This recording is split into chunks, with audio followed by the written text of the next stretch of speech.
15 বছর হয়ে গেছে, তুই এখনো আমাকে ছাড়লি না। না না, এটা হতে পারে না। আমি নিজের চোখে দেখেছিলাম তুই তো মরে গিয়েছিলি। তাহলে তাহলে আমার পেছনে কে হাঁটছে?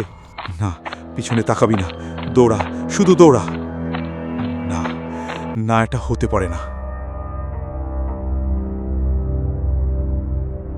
না না, ওটা আবার এসেছে। আমাকে চিনতে পারছিস না? না।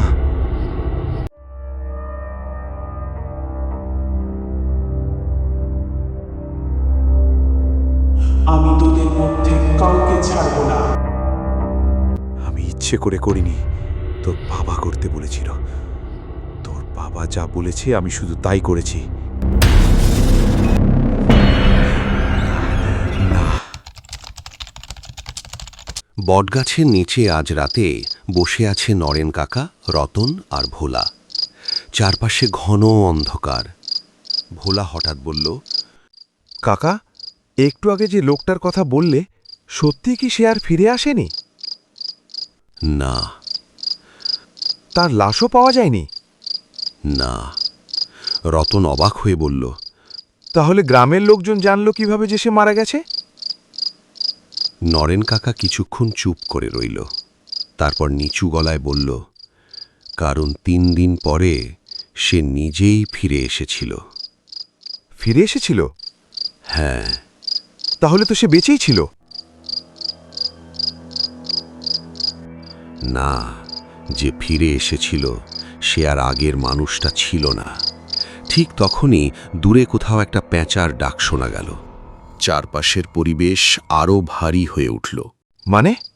3 দিন পর এক ভোরে গ্রামের লোকজন তাকে এই বটগাছটার নিচে দাঁড়িয়ে থাকতে দেখে। সে চুপচাপ গাছটার দিকে তাকিয়েছিল। কেউ ডাকলে কোনো উত্তর দিচ্ছিল না। তারপর গ্রামের কয়েকজন তার কাছে যায়, কিন্তু কাছে গিয়েই সবাই ভয় পেয়ে পিছিয়ে আসে। কেন? কারণ লোকটার চোখ দুটো পুরো সাদা হয়ে গিয়েছিল। রতনের বুকের ভেতরটা কেঁপে উঠল। সাদা? হ্যাঁ, আর সে শুধু একটা কথাই বারবার বলছিল। কি কথা? ওরা এখনো গাছের ওপর আছে। হঠাৎ ওপরে বটগাছের বিশাল ডালগুলোর মাঝখান থেকে শব্দ ভেসে এলো। মনে হলো কেউ যেন ধীরে ধীরে ডালের ওপর হাঁটছে।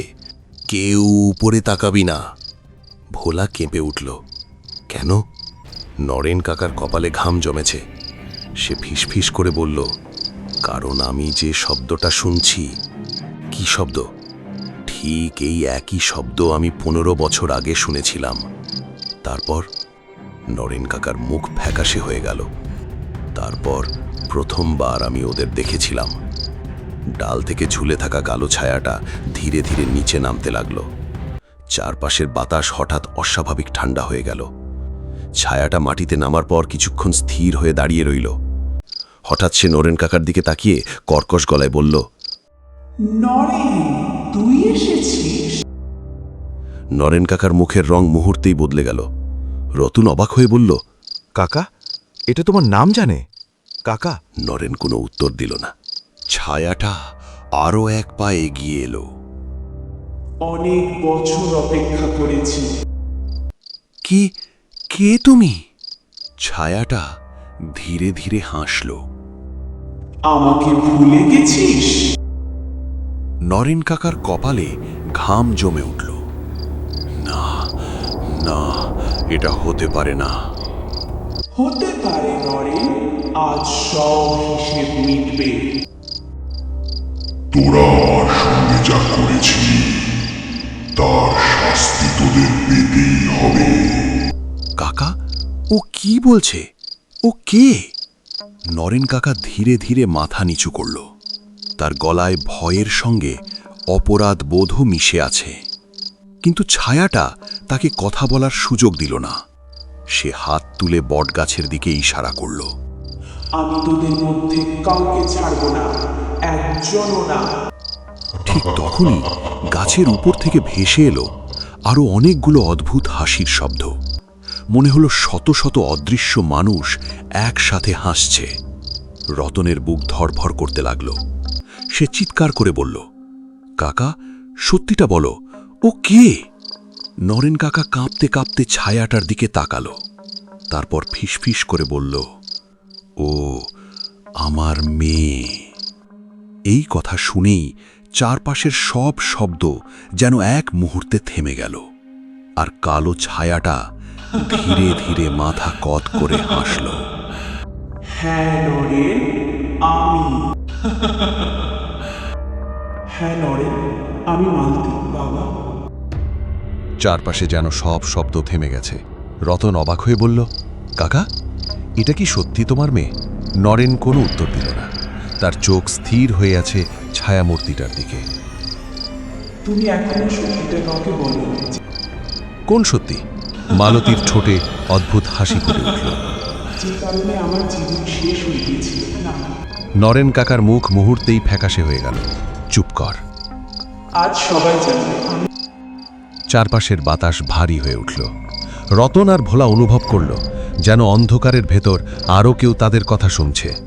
মালতী ধীরে ধীরে বলল, একজনকে ভালোবাসি। রতন চমকে উঠল, কি?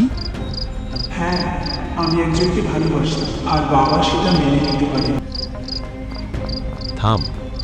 কিন্তু মালতী থামল না। বাবা ভেবেছিল সেই ছেলেটা আমাদের পরিবারের সম্মান নষ্ট করবে, তাই সে এমন কিছু করেছিল যার কথা আজও কেউ জানে। কি করেছিল? মালতী উত্তর দিল না, বরং ধীরে ধীরে বটগাছের অপরের দিকে তাকালো। তারপর নিচু গলায় বলল, বাবা, ওকে কি এখনো মনে আছে? নরেন কাকার শরীর কেঁপে উঠল। না। মিথ্যে বলছো। তাহলে প্রতি বছর এই দিনে তুমি এখানে এসে একা বসে থাকো কেন? রতন আর ভোলা এবার বিস্ময়ে নরেনের দিকে তাকালো। নরেন কিছু বলতে পারল না। তারপর ওপরের অন্ধকার থেকে ধীরে ধীরে একটা পুরনো লাল কাপড় নিচে পড়ে এলো। কাপড়টা এসে পড়ল নরেন কাকার সামনে। নরেন সেটা দেখেই পিছিয়ে গেল। তার চোখে স্পষ্ট আতঙ্ক। এটা কি? নরেনের ঠোঁট কাঁপতে লাগল। না, এটা এখানে আসতে পারে না। কেন? নরেন উত্তর দেওয়ার আগেই মালতীর হাসি ভেসে এলো। কারণ এটা ওর। কার? মালতী এবার সরাসরি উত্তর দিল না। সে শুধু বলল, এটা ও, যাকে সবাই 15 বছর আগে হারিয়ে গেছে বলে ভেবেছে। সে কি মারা গেছে? মালতী ধীরে ধীরে মাথা নাড়ল। কেউ জানে না, কারণ তার লাশ কখনো পাওয়া যায়নি। না। চারপাশে আবার সেই অদ্ভুত ফিসফিস শব্দ শুরু হলো।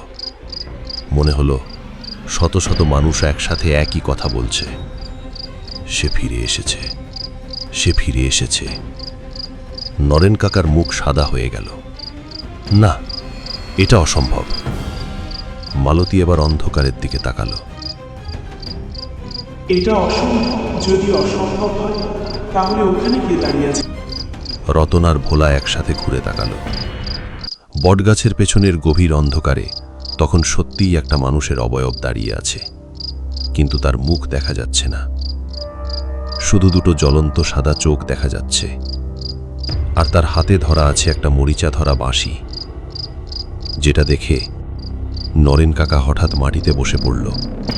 কারণ সেই বাঁশিটা ছিল সেই ছেলেটার, যাকে পুরো গ্রাম 15 বছর আগে নিখোঁজ বলে জানত, আর যার নাম উচ্চারণ করতেও নরেন কাকা আজও ভয় পায়।